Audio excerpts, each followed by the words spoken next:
ओम नमः सिद्धेभ्य। नमो अर्हन्ताणं, नमो सिद्धाणं, नमो आयर्याणं, नमो उवज्झायाणं, नमो लोके सव्वसाहुणम्।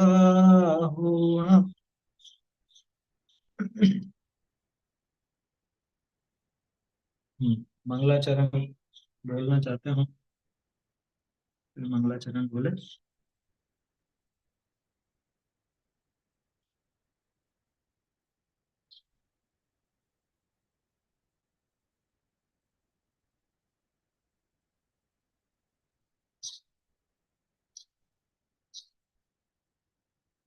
बोलिए।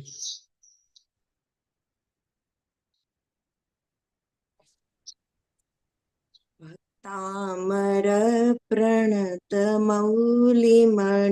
प्रभाण मुद्योदलित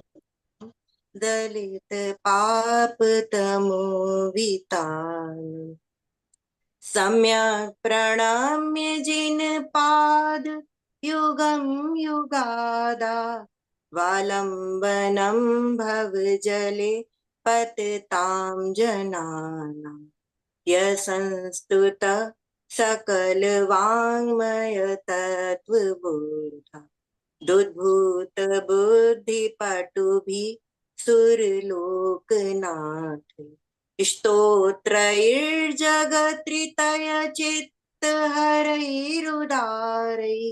स्तोषे किलाहमपि तं प्रथमं जिने। और तीसरी पंक्ति में फिर थोड़ी गड़बड़ हो गई। स्तोत्रैर जगत कृतय चित्त हरे दुलारे। कोई बात नहीं, वो अभ्यास से धीरे धीरे बनेगा। चलिए आगे अपन अब छंद देखेंगे। 21 से देखेंगे, है ना? 21। हम्म,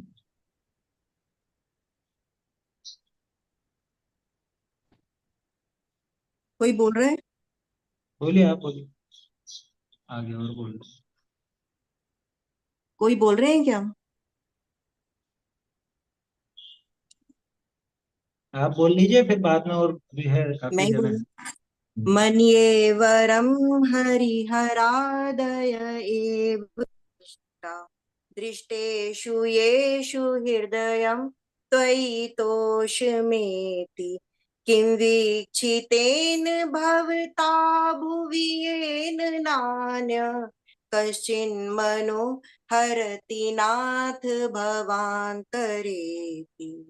हृदयम में थोड़ा वही कल जैसे हृदयम हाँ, नहीं वही है, गड़बड़ हृदयम। हो रही है थोड़ा सा। हम्म, बोलिए अभी। स्त्रीणां शतानि शतशो जनयन्ति पुत्रान् नान्यासु तं त्वदुपमं जननी प्रसूता सर्वादिशो दधति भानि सहस्ररश्मिं प्राच्येव दिग्जनयति स्फुरदंशुजालम्। हम्म, चलिए आगे के छंद दूसरे बोलते हैं।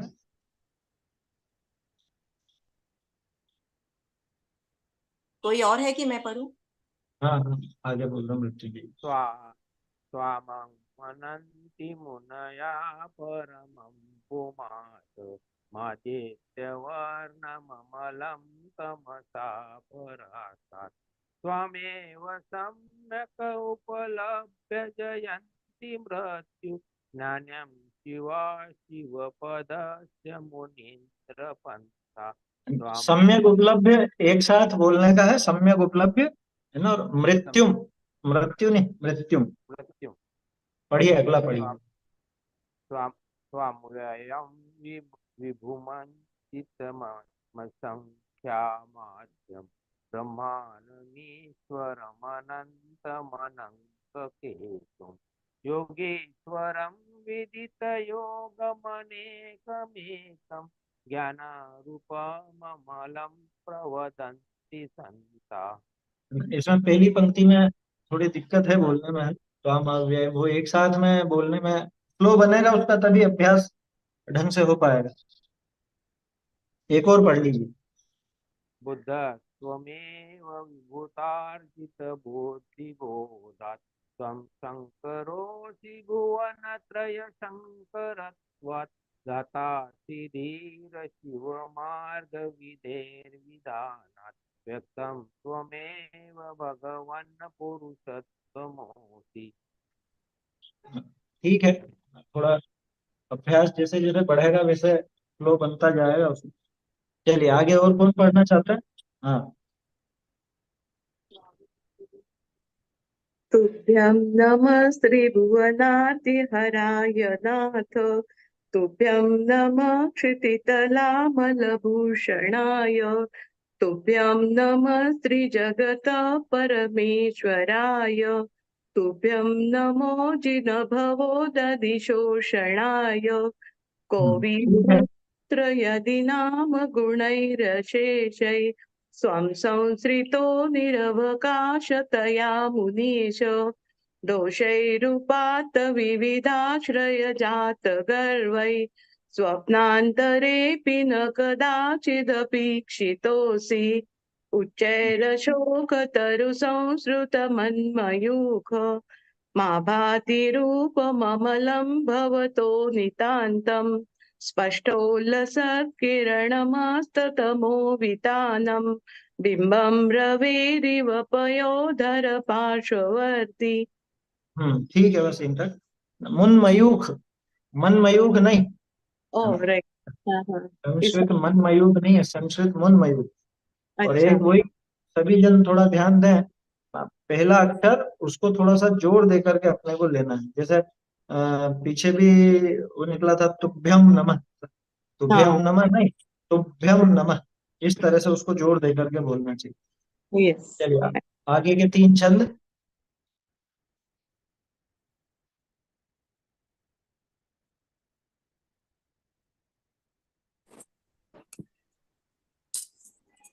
सिंहासने मणि सिंहासने मणिमयूखशिखा विचित्रे विभ्राजते तव वपुकनकावदातं बिम्बं वियद्विलसदंशलतावितानं तुङ्गोदयाद्रिशिरसीव सहस्ररश्मि। ठीक है। कुण्डावदातचलचामरचारुशोभं विभ्राजते तव वपुकलधौतकान्तम्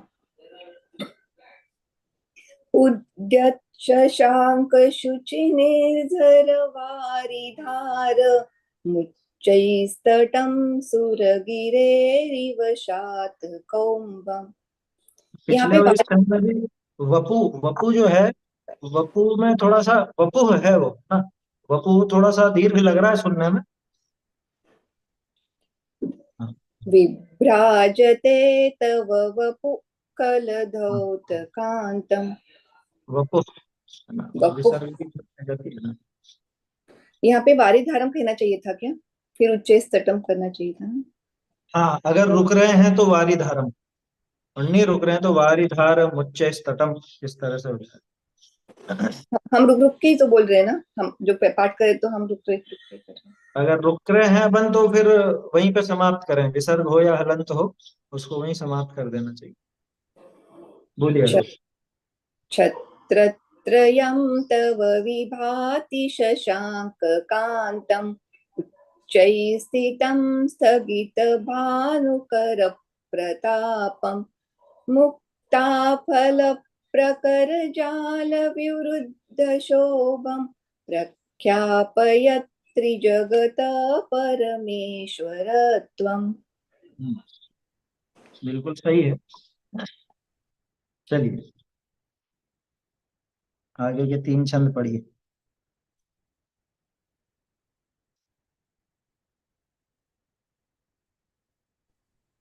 लोग गंभीरता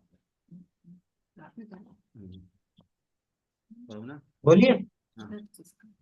गंभीरतार रवि पूरित दिव्य विभागस त्रैलोक्य लोक शुभ संगम भूति दक्षा सद्धर्म राज जय घोषण घोष कासन के दुंदुभिर्ध्वनति ते यशसा प्रवादी।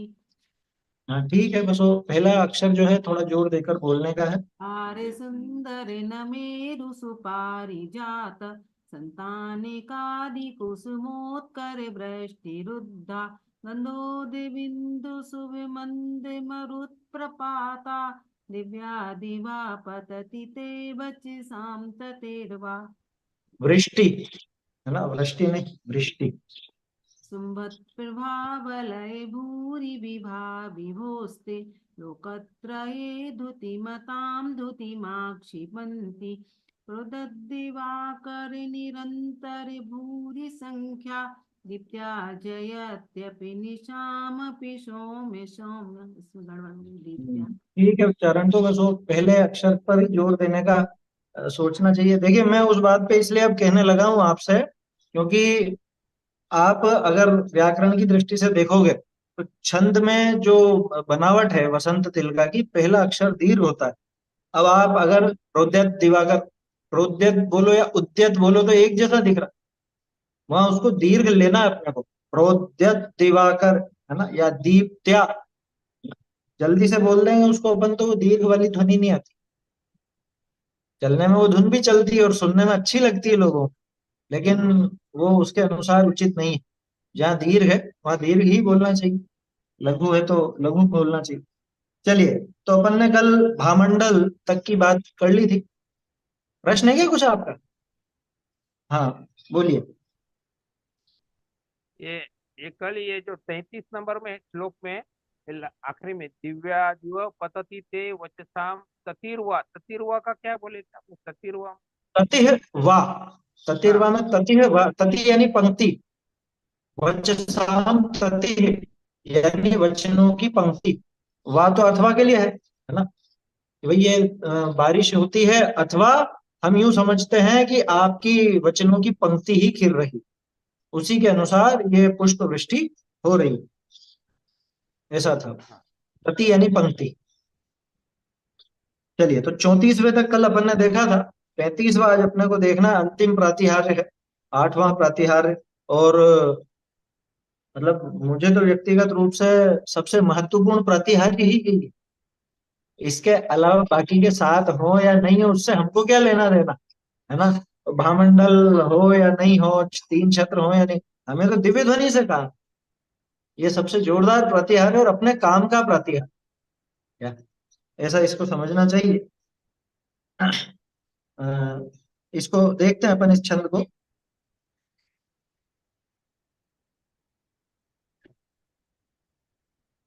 स्वर्गापवर्ग गम मार्ग विमार्ग नेष्ट स्वर्गापवर्ग गम मार्ग विमार्ग नेष्ट तद्धर्म तत्व कथनैक पटुस्त्रिलोक्या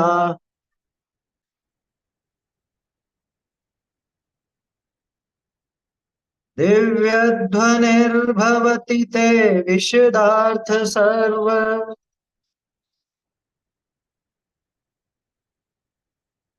भाषा स्वभाव परिणाम गुणे प्रयोज्य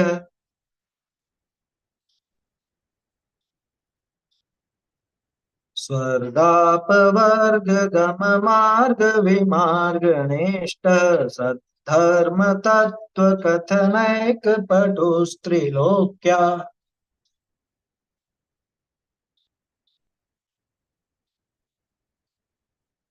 दिव्यध्वनिर्भवति ते विशदार्थ सर्व भाषा स्वभाव परिणाम गुणे प्रयोज्य।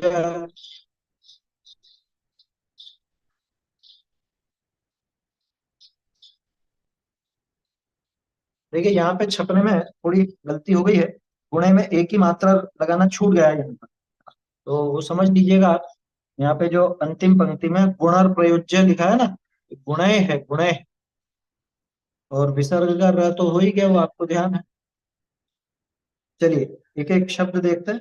स्वर्ग अपवर्ग मिलके बना स्वर्गापवर्ग। स्वर्ग अपवर्ग। गम मार्ग विमार्गण इष्ट। विमार्गण इष्ट मिलके बन गया विमार्गण इष्ट। पूरा एक शब्द है, पहली लाइन है, पूरा एक पद है, मतलब स्वर्गाप वर्ग गम मार्ग विमार्गण इष्ट। फिर सत धर्म, सद्धर्म तत्व कथन एक पटु। ये एक शब्द असल में, ये यहाँ पे गैप नहीं आना चाहिए था, स्पेस नहीं आती। एक पटु त्रिलोक्या, तो इसमें पूरा एक शब्द ये है, सद्धर्म तत्व कथन एक पटु, ठीक है ना। फिर उसके बाद है त्रिलोक्या, तो पटु और त्रिलोक्या की संधि की वजह से बीच का वो जो विसर्ग है उस समय में बदल गया। दिव्य ध्वनि भवती, है ना, विसर्ग का र हो गया। और दिव्य ध्वनि अलग शब्द है, भवती अलग शब्द है। ते विशद अर्थ, विशदार्थ सर्व भाषा स्वभाव परिणाम गुणैः प्रयोज्य। ये पूरा यहाँ से चलेगा। विशदार्थ सर्व भाषा स्वभाव परिणाम गुणैः प्रयोज्य, है ना। एक सेकंड।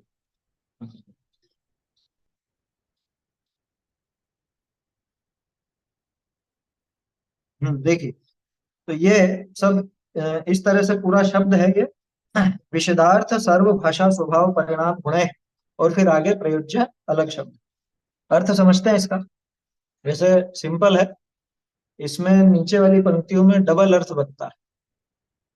स्वर्ग अपवर्ग, पहले तो ये समझ ले स्वर्ग और अपवर्ग क्या। देखो, चार पुरुषार्थ कहलाते हैं, है ना। धर्म अर्थ काम मोक्ष। उसमें से धर्म अर्थ और काम, ये तीन कहलाते हैं त्रिवर्ग। यहाँ धर्म का अर्थ पुण्य, ध्यान रखना। और मोक्ष का जो पुरुषार्थ है वो इन तीनों से अलग है, इसलिए उसको कहा जाता है अपवर्ग। ये तीन तो है त्रिवर्ग और मोक्ष है अपवर्ग, ठीक है। अब इसमें से उन तीन की तो बात छोड़ दो, अपने को तो अपवर्ग शब्द देखना था, इस वजह से मैंने उनकी बात की। स्वर्ग और अपवर्ग, तो अपवर्ग माने मोक्ष, अथवा यूं भी कह सकते हो चारों गतियां ये वर्ग हैं, चार वर्ग हैं, और इनसे भिन्न, इनसे न्यारा मोक्ष है ना। पंचम गति भी कहलाता, अपवर्ग भी कहलाता। तो स्वर्ग और अपवर्ग का गम मार्ग, गम मार्ग माने गमन करने का जो मार्ग है, यानी वहां जाने का जो मार्ग है, उसके विमार्गण में, विमार्गण यानी खोज।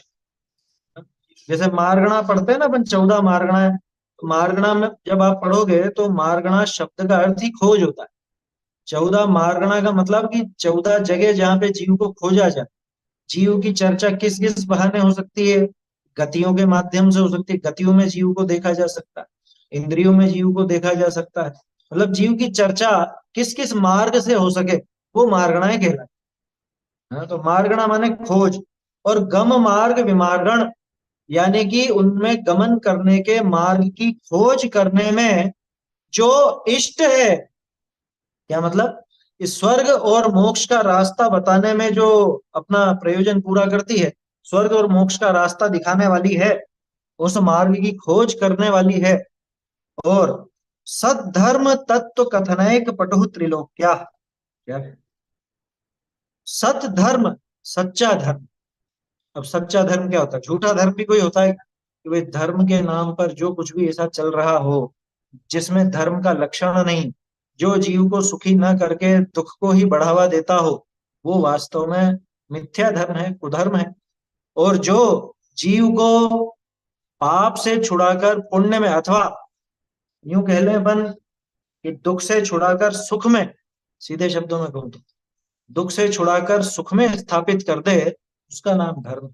रत्नकरण श्रावकाचार में श्लोक नंबर 2 शुरुआत में ही बताया आचार्य ने, संसार दुखता सत्वान यो धरत्युत्तमे सुखे।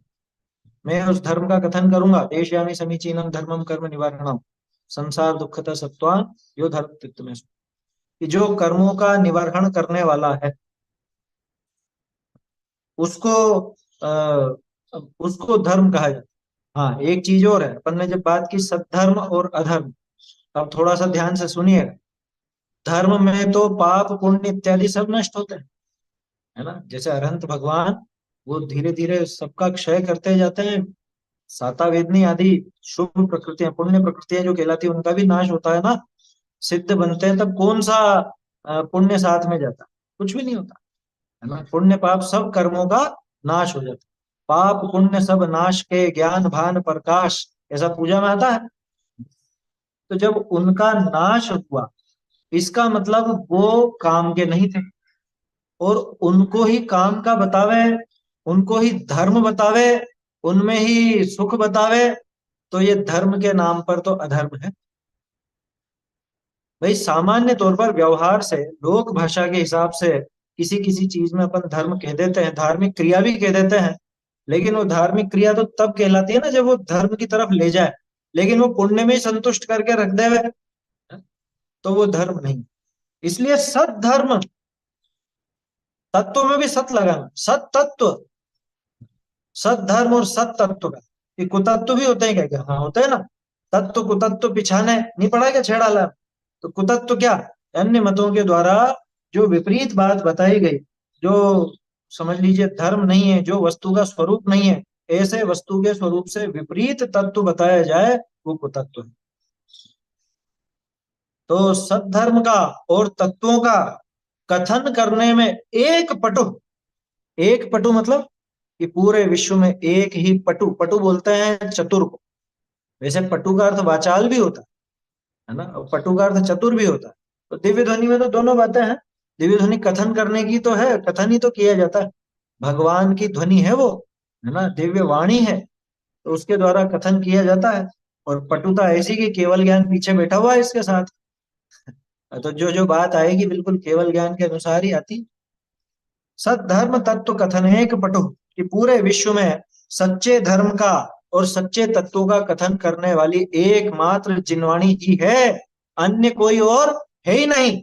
अन्य कहीं ये सच्ची बात मिलेगी नहीं। और दूसरी बात, स्वर्ग जाने का और मोक्ष जाने का रास्ता बताने वाली भी यही है, रास्ता खोज करके बताने वाली भी यही, और सच्चा धर्म कहने वाली भी यही, सच्चे तत्व का कथन करने वाली भी यही। त्रिलोक क्या? त्रिलोक क्या मतलब? अब यहाँ देखो, त्रिलोकी जनों के अथवा त्रिलोकी वस्तुओं के, दोनों बातें लगा ले। तीनों लोक के सब जीवों के लिए यही कथन करने में समर्थ है। एक अर्थ तो ये निकल। दूसरा, त्रिलोक क्या यानी तीन लोक में स्थित समस्त वस्तुओं में सद्धर्म और सत्तत्व का कथन करना, माने सारी वस्तुओं के स्वरूप को बताने वाली है। ते दिव्य ध्वनि भवती, आपकी दिव्य ध्वनि होती है, ऐसी होती है।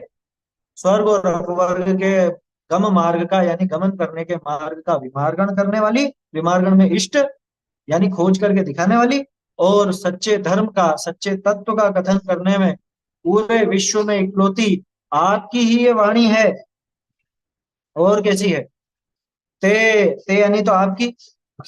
विशद अर्थ सर्व भाषा स्वभाव परिणाम गुणे प्रयोज्य। अब ये लाइन गजब की। आपकी जो दिव्य ध्वनि है ये कैसी है? विशद अर्थ, पहले तो समझ लो विशद माने क्या। विशद बोलते हैं स्पष्ट, तत्र विशदम स्पष्टम, विशदम प्रत्यक्षम। प्रत्यक्ष को विशद कहा जाता, और विशदता स्पष्टता को कहा जाता। केवल ज्ञान में तो सब कुछ स्पष्ट झलकता है ना, कोई चीज धुंधली तो नहीं है वहां पर।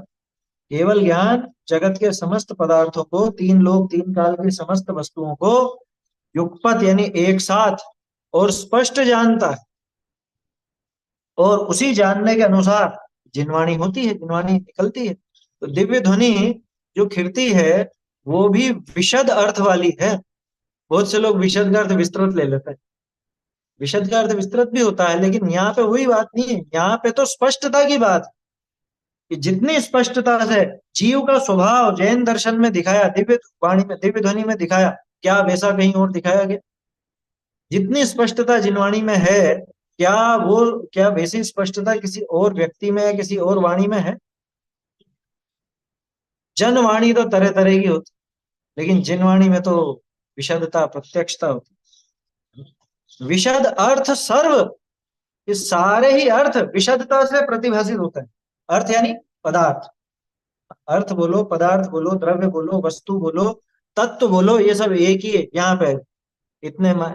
इस श्लोक में तो अर्थ का अर्थ वही लेना, विशदार्थ सर्व। बहुत से सीधा सा अर्थ लेते हैं इसका कि पूरा जिनवाणी में सब बातों का अर्थ बहुत विशद है। अर्थ यानी उसका क्या बोले अपन, भावार्थ बोलते हैं, शब्दार्थ बोलते हैं, वो बहुत विशद, ऐसा हल्का अर्थ है। अर्थ माने पदार्थ। ये जो ऊपर त्रिलोक्या आया था ना, त्रिलोक्या विशेषण बन जाएगा इसका।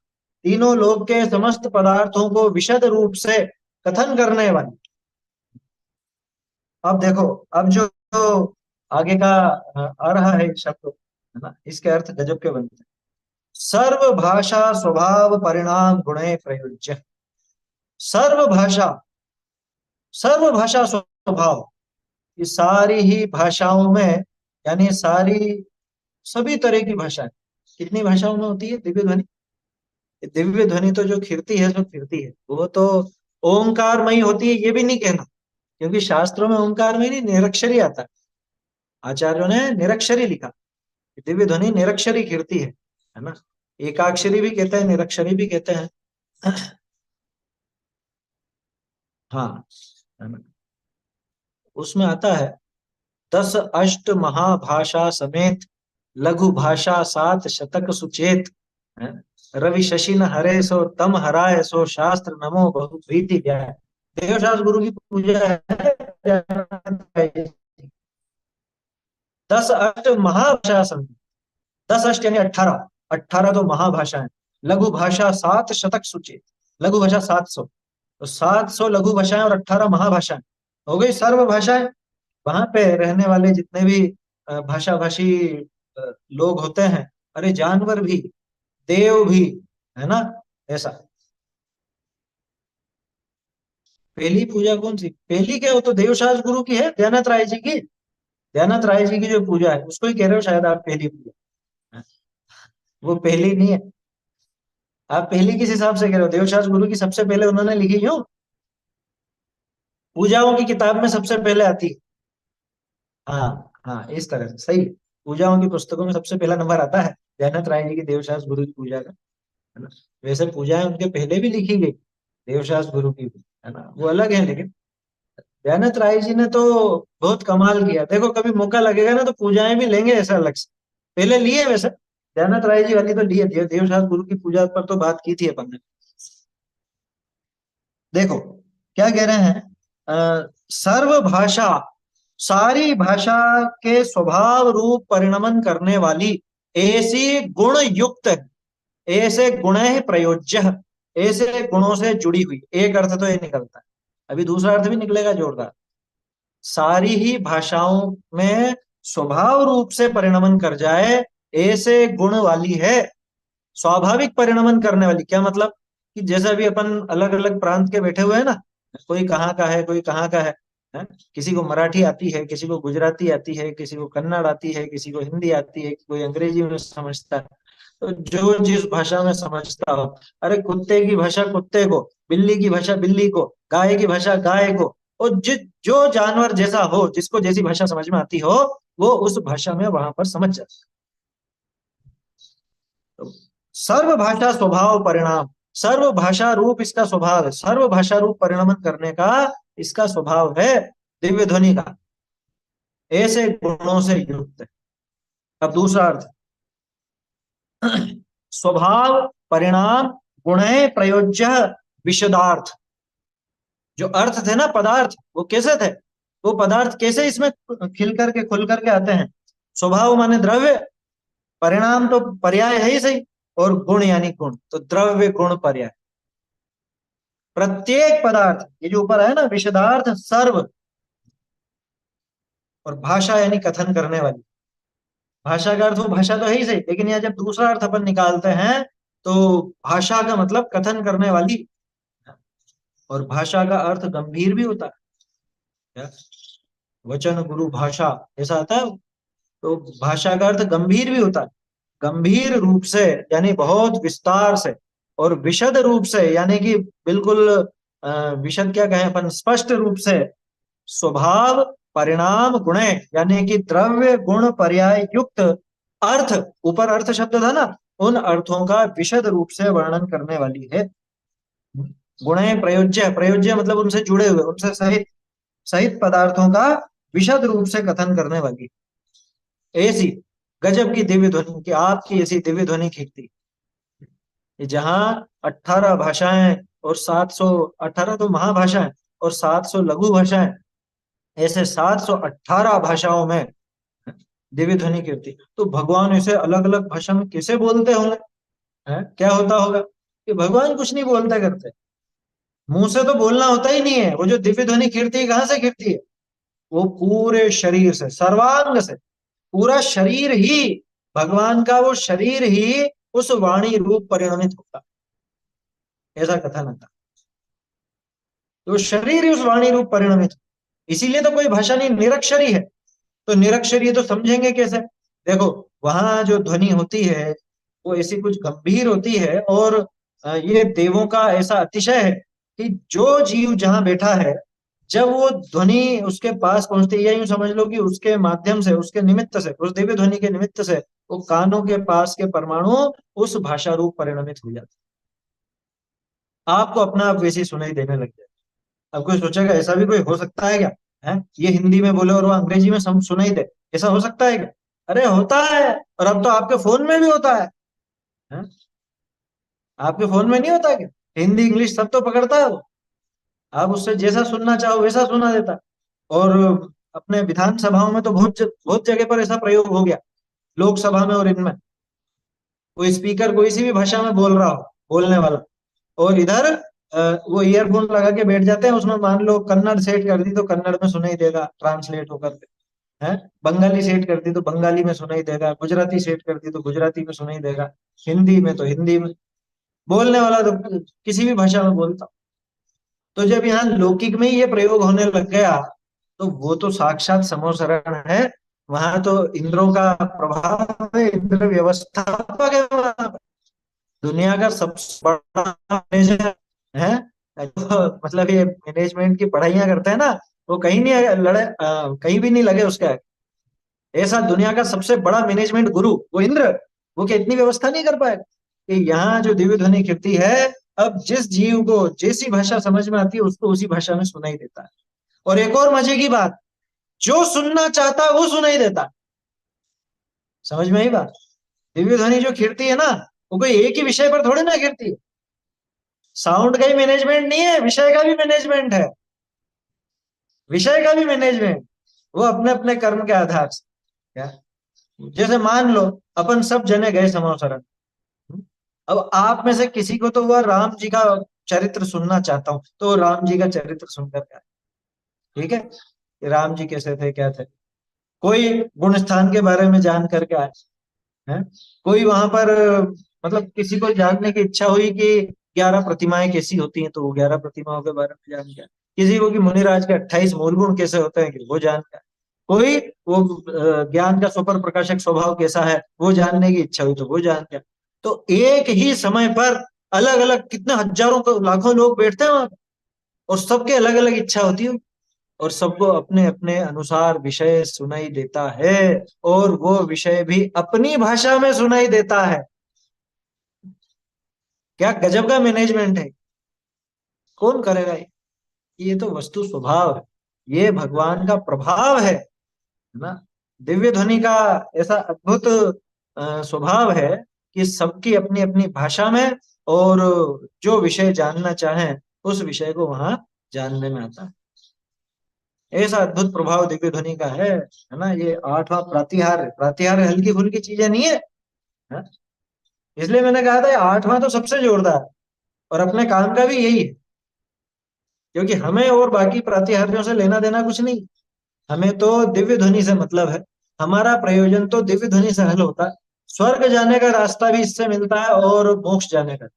अब एक प्रश्न होना चाहिए दिमाग में कि साहब मोक्ष मार्ग की बात तो वाजिब है, स्वर्ग की क्यों लिखी? इसका इस तरह से अर्थ समझना कि जिनवाणी का अभ्यास करने वाला मोक्ष का तो उपाय करता ही करता है। मोक्ष हो जाए तो ठीक, नहीं तो स्वर्ग का रास्ता तो खोल ही रखा है जिनवाणी ने उसके लिए। क्या स्वर्ग में तो कोई शक ही नहीं है। इसलिए दूसरी बात, बहुत से लोगों को तो स्वर्ग का ही ज्यादा लालच रहता है ना, कि साहब मोक्ष वोक्ष की बात तो ये बताती है, स्वर्ग का रास्ता बताती है या नहीं? अरे तेरे लिए स्वर्ग का रास्ता भी बताएगी, लेकिन चक्कर ये है कि तो स्वर्ग का इच्छुक होकर के जाएगा तो नहीं मिलेगा। हाँ? ये तो आसानी से मिल जाता है उसको जो मोक्ष मार्ग की कामना करे, मोक्ष मार्ग में आगे बढ़ने का सोचे, उसे मिलता है। समझ में ही बात? तो स्वर्गाप वर्ग गम मार्ग मार्ग। एक चीज और इससे समझनी चाहिए कि भाई जैसे बहुत से लोगों को ये प्रश्न होता है ना कि क्या धरा है इन शास्त्रों में, इन बातों में क्या धरा है, हैं? मोक्ष मोक्ष मोक्ष, बस इसकी बातें करते रहते हैं, कुछ हमारे लौकिक प्रयोजन हल होंगे कि नहीं? कि लौकिक प्रयोजन में सबसे ऊंचा क्या लगता है तुझे? लौकिक प्रयोजनों में सबसे ऊंचा स्वर्ग, इस स्वर्ग का मार्ग भी यही बता, तेरे लिए स्वर्ग का मार्ग भी यही खोलेगी, और मोक्ष का मार्ग भी तो एक खोलती है जिनवानी। इसलिए स्वर्गाप वर्ग गम मार्ग मार्ग निष्ठा, है ना? बहुत बढ़िया श्लोक है दिव्य ध्वनि की महिमा दिखाने वाला। और दिव्य ध्वनि कहाँ है? कि अब तो शास्त्रों के रूप में उपलब्ध है अपने को, है ना? तो उनका निरंतर अभ्यास करना चाहिए। मूल जो अपने आचार्यों के ग्रंथ हैं, मूल ग्रंथ, उनका अभ्यास निरंतर बनाए रखना चाहिए। क्या आया समझ? क्योंकि वही है अब दिव्य वाणी के रूप में, दिव्य ध्वनि के रूप में वही उपलब्ध है। थोड़ी सी देखो मेहनत तो करनी चाहिए। बहुत से लोग क्या हो जाते हैं, ऐसे कह रहे साहब हमको समझ में नहीं आता, कि नहीं समझ में आए तो भी एक दफे थोड़ा पढ़ तो सही, तो देख तो सही है। पढ़ेगा ही नहीं तो कैसे मालूम पड़ेगा समझ में आ रहा है कि नहीं आ रहा? पहले ही कह देता है कि हमको समझ में नहीं आता, तूने पढ़ के देखा क्या? ऐसा कैसा ज्ञानी हो गया ये कि बिना पढ़े कह दी इसने कि समझ में नहीं आता? पढ़ तो सही, पढ़ने के बाद भी नहीं समझ में आए तब कहना। आचार्यों ने अपने लिए ही लिखा है जो कुछ भी लिखा है। क्या आचार्यों ने, महान महान आचार्यों ने जो ग्रंथ बनाए हैं वो किसी और के लिए नहीं बनाए, वो हमारे लिए ही बनाए गए। तो आप सोचो हम लोगों के लिए इतनी करुणा का भाव आचार्यों को था, तो हम उनकी उस मेहनत को व्यर्थ तो न जाने दें। अपने को अभ्यास करना चाहिए, निरंतर जिनवाणी का अभ्यास करना ही चाहिए। जीवन में नियम लो। क्या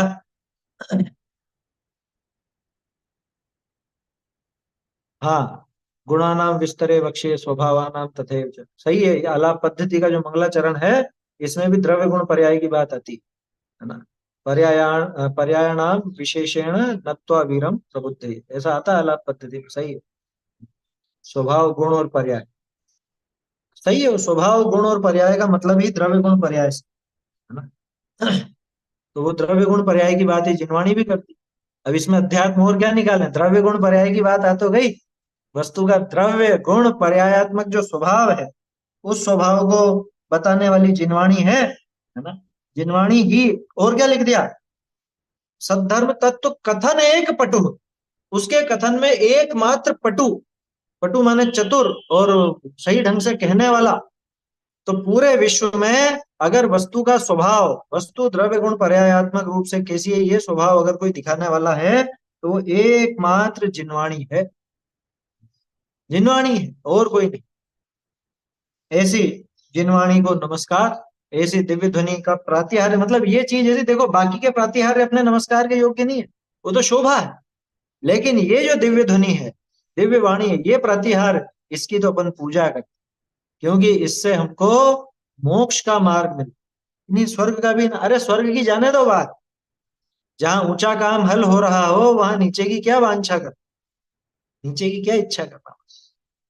मोक्ष का मार्ग मिलता हो तो स्वर्ग का तो बिल्कुल ऐसे मिल जाएगा जैसे गेहूं के साथ में भूसा। क्या वो तो उसी तरह से आता, अनाज के साथ भूसा आता है ना, खरीदना पड़ता है कि फ्री में ही आ जाता? ये फ्री आता है वो तो साथ में। तो ऐसा ही है, मोक्ष मार्ग के कथन में स्वर्ग आदि तो यूं ही प्राप्त हो जाए। ऐसा सुंदर श्लोक है, बोलते हैं अपन। स्वर्गाप वर्ग गम मार्ग विमार्ग निष्ठ सद्धर्म तत्व कथनैक पटुस्त्रिलोक्या दिव्य ध्वनिर्भवति ते विशदार्थ सर्व भाषा स्वभाव परिणाम गुणे प्रयोज्य। चलिए अगला छंद देखते हैं अपन। अब 8 प्रातिहार्य का वर्णन तो हो गया। अब एक और विशेषता जिनेन्द्र देव की है, स्वर्ण कमलों की रचना। ये आपने बहुत जगह देखा होगा ना, ऐसे स्वर्ण कमल बना भी दिए जाते हैं। तो वो क्या है हिसाब और कैसे बनते हैं, उसकी चर्चा यहाँ पर आती है 36वें श्लोक में। पुण्यत्र है मनव पंकज पुंज कांति,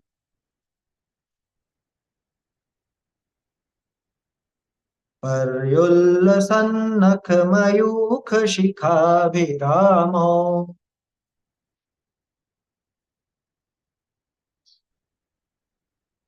पादौ पदानि तव यत्र जिनेन्द्र दत्तः,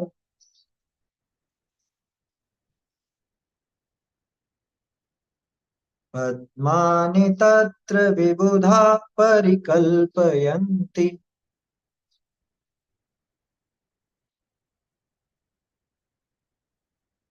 उन्निद्र है मनव पंकज पुंज कांति, पर्युल्लसन्नख मयूख शिखाभिरामो।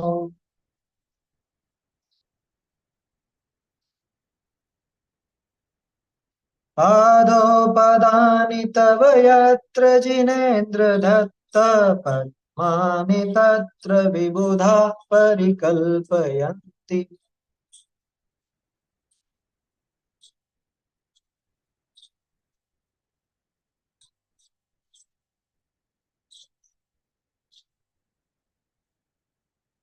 देखिए, उन्निद्र, हेम, नव, पंकज, पुंज कांति।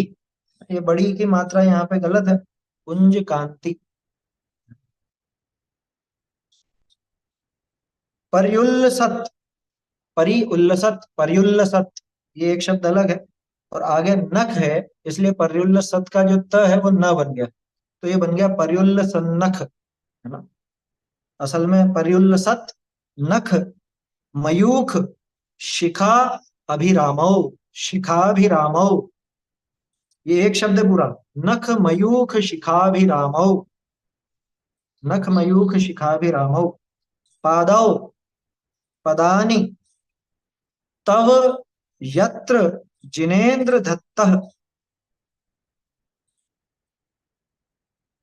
यत्र जिनेन्द्र दत्तः पद्मानि तत्र विबुधा परिकल्पयन्ति। आगे तो ठीक है, नीचे की दो लाइनों में कोई संधि है ही नहीं, वहां पे सारे शब्द अलग अलग हैं। ऊपर जो ये छपा हुआ है ना लसन, लसन नहीं है ये पर्युल्लसत पूरा एक साथ है, ये बीच में डैश देने की जरूरत नहीं थी, ये गलत प्रिंटिंग है, पर्युल्लसत ऐसा था वो। चलिए अर्थ देखते हैं इसका। उन्निद्र, देखो निद्रा तो आप सब जानते हो, निद्रा नींद को बोलते हैं, मुंदे हुए को भी निद्रित बोलते हैं। और उन्निद्र माने उठा हुआ, उठा हुआ मतलब नींद से जागा हुआ। अब देखो कमलों में क्या होता है, रात के काल में यानी रात्रि समय में कमल ऐसे बंद हो जाते, और सुबह होने पर जैसे ही सूरज उगता है तो वो खिल जाते हैं ना, वापस से फूल जाते हैं। तो उन्निद्र का अर्थ क्या हुआ कि जैसे नींद से जाग गए हो, कमल की बात है यहाँ पे, कमलों की बात। तो यानी कि पूरे खिले हुए, फूले हुए, फूले हुए पंकज, पंकज शब्द है ना, पंकज का अर्थ पहले भी अपन ने देखा था, पंकज माने कमल, पंक यानी कीचड़, और ज यानी उसमें जन्म लेने वाला, तो कीचड़ में जो जन्म ले वो पंकज, ऐसा तो कमल होता है। तो कमल कैसा कमल, फूले हुए कमल, लेकिन ऐसे ही नहीं है वो कमल, हेम कमल यानी स्वर्ण कमल, समझ में ही बात। हेम यानी स्वर्ण, सोने के बने हुए कमल। नव, नव का अर्थ नवीन, नए नए, बिल्कुल एकदम नए नए स्वर्ण कमल हों। और स्वर्ण कमल एक नहीं, पुंज, उनका पूरा पुंज, समूह, उनकी समूह की कांति, मतलब ऐसी कांति वाले। देखो अभी कमलों की बात ही नहीं आई, यहाँ तो कह रहे हैं कि जिनेन्द्र देव आपके जो पैर हैं ये कैसे हैं। तो पैरों का पहला विशेषण यह है कि वो कमलों की शोभा के समान है, कमलों की कांति उनमें है। कौन से कमलों की, ये लाल नीले कमल नहीं, सोने के कमल, जैसे सोने के बहुत सारे कमलों का समूह खिला हुआ हो, है ना, ऐसे ही आपके चरणों की कांति। और कैसे हैं, पर्युल्लसत नख मयूख शिखा अभिरामो, कि पर्युल्लसत यानी एकदम उल्लसित होती हुई, निकलती हुई, चमकती हुई क्या चीज? नख मयूख, नखों की, नखों की जो मयूख किरणें। नख क्या? नख माने नाखून। जिनेंद्र देव के जो पैरों के नाखून हैं वो इतने चमकदार हैं कि उनकी जो शिखा, मयूख की शिखा, उनकी मयूख यानी उनसे किरणें निकली। अब देखो दिमाग में कल्पना करो, उनके पैर, जिनेंद्र देव के पैर, और पैरों में वो नाखून, और वो नाखून कितने चमकदार हैं, इतने चमकदार हैं कि जैसे देखो 10 है ना, 10 नाखून है 10 उंगलियों के ना, तो वो 10 ऐसे लगते हैं कि जैसे बहुत सारे नए नए स्वर्ण कमलों का समूह। उसकी कांति तो इन नखों में, और वो जो कांति है वो ऐसी पर्युल्लसत यानी उछलती हुई उन नाखूनों की जो किरणें हैं, है ना, उनकी मयूख, मयूख शब्द पहले भी आया था, मयूख माने किरणें, और उन किरणों के अग्रभाग से, उनकी शिखा से जो अभिरामो, अभिराम है, सुंदर है, द्विवचन का प्रयोग है, अभिरामो, है ना, ऐसे अभिराम है कौन? पादव, कि आपके जो दोनों पैर हैं, दोनों चरण। देखो नाखून इतने शोभायमान, जिनेंद्र देव के नाखून इतने चमकदार कि उनके उनकी जो किरणें निकली ऐसे चमक रहे हैं बिल्कुल सोने के कमलों की तरह, और उनकी जो किरणें निकल रही हैं तो उनकी किरणों से आपके पैर भी ऐसे प्रज्वलित हो रहे हैं, ऐसे सुंदर शोभायमान हो रहे हैं। तो अभिराम पादव, हाँ, आपके ऐसे सुंदर पैर। अब जिनेंद्र है, जिनेंद्र देव, यत्र तव पदानी धत्तः, जब, जहां भी आपके दोनों पैर, यत्र तव पादौ पदानी धत्तः, जहां आपके दोनों पैर पदानी धत्तः, पद धरते हैं, यानी इसे पैर धरते हैं, जहां जहां आपके वो दोनों चरण आगे बढ़ते जाते हैं, पद्मानि तत्र विबुधा परिकल्पयन्ति, तत्र वहां पर, विबुधा जो विबुध है, विबुध कौन? विबुध यहाँ पे इंद्रों के लिए, देवों के लिए, यहाँ गणधर के लिए नहीं है, यहाँ देवों के लिए, क्योंकि वो देव ही करेंगे काम, वो स्वर्ण कमलों की रचना का काम देव करते हैं, इसलिए यहाँ विबुध का अर्थ इंद्रों से। इंद्र विबुध है या नहीं? भाई अवधि ज्ञानी तो है ही, और श्रुत ज्ञान का पाठी है ना, द्वादशांग श्रुत ज्ञान का अभ्यासी है वो, तो उसको भी श्रुत केवली जैसा द्वादशांग का ज्ञान होता है, इसलिए विबुध कहा गया। सम्यक दर्शन और द्वादशांग के ज्ञान की वजह से इंद्र आदि को भी विबुध कहा जाता है। तो तत्र विबुधा, वहां पे जो विबुध हैं, देव वगैरह, इंद्र वगैरह, वो पद्मानि परिकल्पयन्ति, वो पद्मों की संरचना करते हैं। पद्म माने कमल, है ना, कमलों की संरचना करते हैं। कितने कितने कमल करते हैं, अब ये भी विचार कीजिए। 15 15 100 225, 225 स्वर्ण कमलों की रचना होती। क्या मतलब? जिनेंद्र देव ने जहां भी पैर रखे उसके आगे 7, उसके पीछे 7, और एक उनके चरणों के नीचे, ठीक है, कितना हो गया? 7 आगे 7 पीछे, एक एक, टोटल 15, ठीक है। ये तो आगे पीछे के कर लिए, दाएं बाएं भी लगा लो, 7 दाएं 7 बाएं, ये भी 15 हो गए। ऐसे पूरा वो एक स्क्वायर जैसा बनता है ना। आपको ध्यान हो तो शायद पिछले दश लक्षण में मैंने वहां के फोटो भेजे थे, दश लक्षण के बाद शायद, अपने सोनी जी की नसिया, वहां पे पूरी संरचना है वहां पूरे 225 स्वर्ण कमल ऐसे खिला रखे, है ना, वहां पूरी संरचना इस तरह की बनी हुई। तो 225 इस तरह से होता है, 15 यूं और 15 यूं, 15 का स्क्वायर कर लो तो कितने हुए? कि वो 225 हो गए। और जैसे जैसे वो चरण कमल आगे बढ़ते जाते हैं वैसे वैसे वो पीछे के हटते जाते हैं, आगे बनते जाते हैं, ऐसा समझ में ही बात। तो ऐसे वो 225 स्वर्ण कमलों की रचना वो देव करते हैं। देखो लगने में तो ये भी ऐसा लगता है कि ये भी प्रातिहार्य जैसा ही है ना, हालांकि ये प्रातिहार्य में शामिल नहीं हुआ। क्यों? मेरे दिमाग में खटका रहता था कि इसमें क्या कमी है जो प्रातिहार्य में शामिल नहीं किया इसको, और वर्णन तो किया ही सही प्रातिहार्य के साथ। क्या अंतर है उन 8 प्रातिहार्यों में और इनमें, क्या अंतर? देखो इसमें ऐसा है कि ये गमन करते समय बनती, ये समो शरण में नहीं बनती, और जो 8 प्रातिहार्य हैं वो समो शरण में रहते, ये विशेष अंतर है इसमें, है ना। ये दोनों में अंतर है, इसलिए इनको प्रातिहार्य नहीं कहा गया। अब गमन करने के संबंध में भी एक बात, जिनेंद्र देव का गमन कैसे हो? क्या डग भरते हुए चलते हैं ऐसे अपने जैसे एक एक कर, या बिल्कुल ऐसे स्ट्रेट दोनों के दोनों पैर ऐसे ऐसे हवा में चलते जाते हैं? कैसे चलेंगे? इस संबंध में दोनों तरह का कथन मिलता है ना।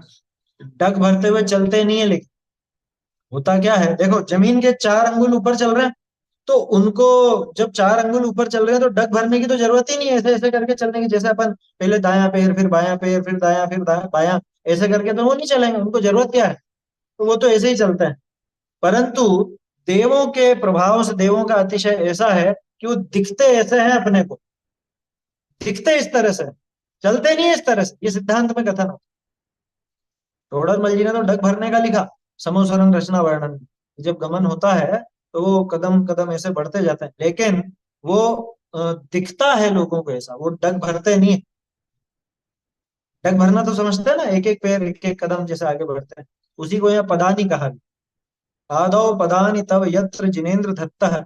हे जिनेन्द्र देव, आपके दोनों चरणों ने जहां जहां पद रखे, तो पद रखे का अर्थ तो ये भी होता है, ऐसे सीधे सीधे यूं चलते जा रहे हैं, ये पद आगे बढ़ते जा रहे हैं, है ना, एक एक कदम आगे बढ़ते जा रहे हैं। तो इसका सीधा सा गणित है, जैसे कोई बिल्कुल ऐसे चल रहे हैं और पीछे से वो अपने आप ही कमल पीछे के गायब होते जा रहे हैं, आगे बनते जा रहे हैं। ऐसे 225 स्वर्ण कमलों की रचना होती जाती है अपने आप ही, वो देवों के द्वारा की जाती है। समझ में आई बात? ऐसा है। तो ऐसी सुंदर संरचना वो समूह शरण के अतिरिक्त भी जिनेन्द्र देव के पास में देखने को मिलती है। ये उनके पुण्य का प्रभाव है। अब गजब की बात कि ये जो पुण्य का प्रभाव है, क्या जिनेन्द्र देव में इससे कुछ अंतर आता है? किन्हीं के ऐसा नहीं बने तो, नहीं बने तो भी कोई सुख में तो कोई अंतर नहीं आया कि तीर्थंकरों के तो ये शोभा बन रही है, और जो अभी अंतःकृत केवली होने वाले हैं, जो मूक केवली हैं, जिनके नहीं बन रही है, तो उनके सुख में कुछ अंतर होगा? हम्म? अनंत सुख में कोई अंतर नहीं है, रंच मात्र भी अंतर नहीं है। आया समझ में? चाहे वो ऐसी संरचना हो चाहे नहीं हो, वो प्रातिहार्य हो या नहीं हो, पैरों के नीचे स्वर्ण कमल बने या नहीं बने, उससे कोई फर्क नहीं पड़ता। ऐसा समझना चाहिए, है ना। तो बढ़िया सुंदर श्लोक है। इस तरह से ये 8 प्रातिहार्य और ये स्वर्ण कमलों की ऐसी अद्भुत रचना, ये अपन ने यहाँ देखी। अब तो इसका समापन है एक तरह से, क्या? अब जो जिनेन्द्र देव की शोभा है, उस शोभा के समापन संबंधी श्लोक आएगा, तो वो तो आगे अपन बात करेंगे। और उसके बाद में फिर तरह तरह का जो प्रभाव प्राप्त होता है जिनेन्द्र देव के भक्तों को, वो बात भी आएगी, उसको भी देखेंगे अपन बाद में। चलिए श्लोक बोलेंगे पहले।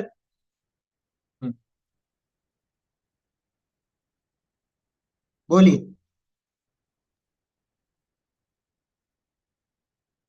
कहाँ कहाँ से? हाँ ये 35 36 दोनों। हाँ।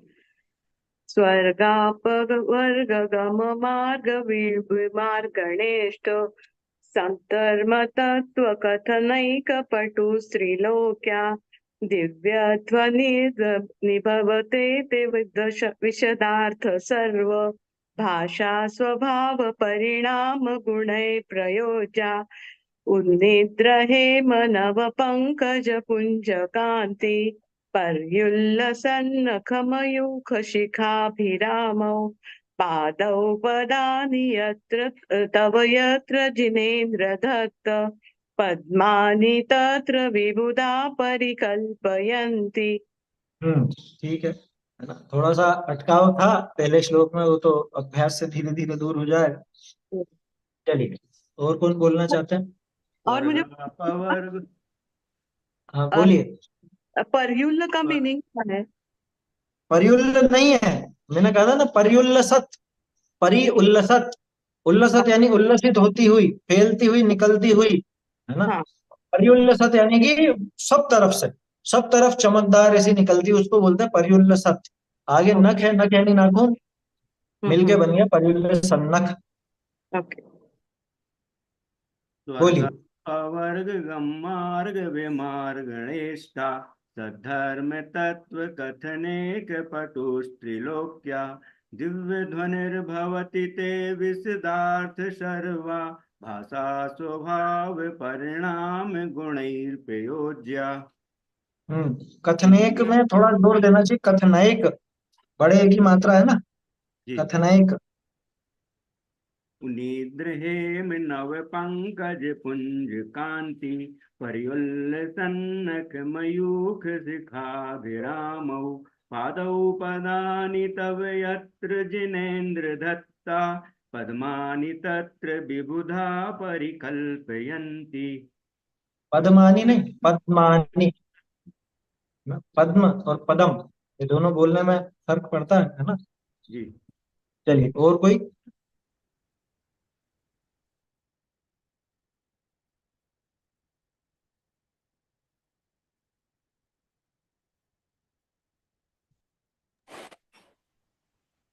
हम्म उम्मीद स्वर्गा से बोला है ना। जी।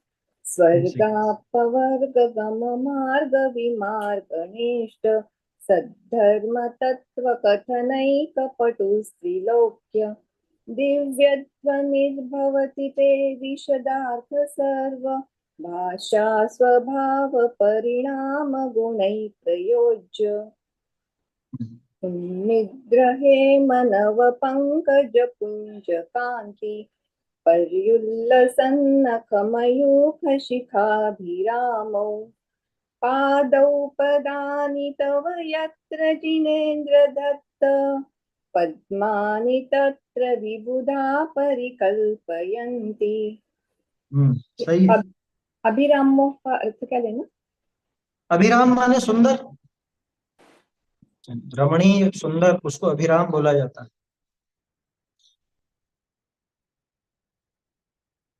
चलिए, और कोई बोलना चाहता है?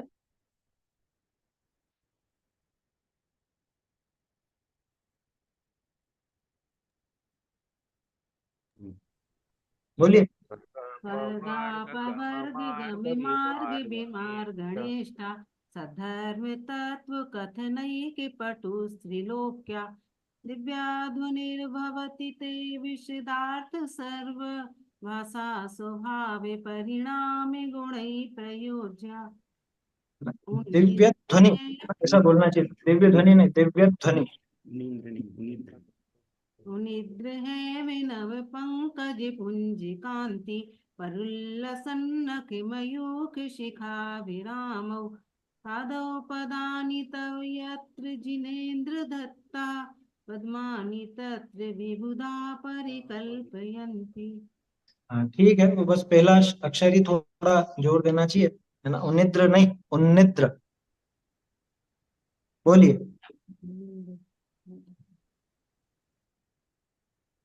स्वर्गापवर्ग गम मार्ग विमार्ग निष्ठा सधर्म तत्व कथनेक पटु त्रिलोक्या दिव्य ध्वनिर्भवति ते यदार्थ सर्व भाषा स्वभाव परिणाम गुणे प्रयोज्य पुनिद्र हे मानव पंकज पुंज कांति पर्युल्लसन्न नखमयूख शिखा विराम पादोपदानि तव यत्र जिनेन्द्र दत्ता पद्मानि तत्र विबुधा परिकल्पयन्ति। हाँ ठीक है, अच्छा अभ्यास हो गया है सबका। थोड़ी बहुत जो कमियां हैं वो तो धीरे धीरे निरंतर बोलकर ही निकलेंगी। लोग, वो असल में क्या है, अपनी बोलने की आदत नहीं होती है संस्कृत की, तो जुबान अटकती है, और वो अटकाव तो तभी मिटेगा जब आप लगातार उसका अभ्यास करें, उसे याद करने की कोशिश करेंगे, तो अपने आप वो दूर होगा। चलिए, अभी यहीं समाप्त करते हैं, अब आगे के श्लोक अपन अगले हफ्ते से देखेंगे। चैतन्य का स्मरण प्रतिक्षण ही करो रे, भव के अनंत दुख को क्षण में धरो रे, अक्षय अनंत निज सौख्य निधान पाओ, गाओ अरे नित्य इसी के गीत गाओ, निज निधि निज में बताई यह अनंत उपकार है, इसके लिए जिन वाणी माँ को वंदना शत बार है, वंदना शत बार।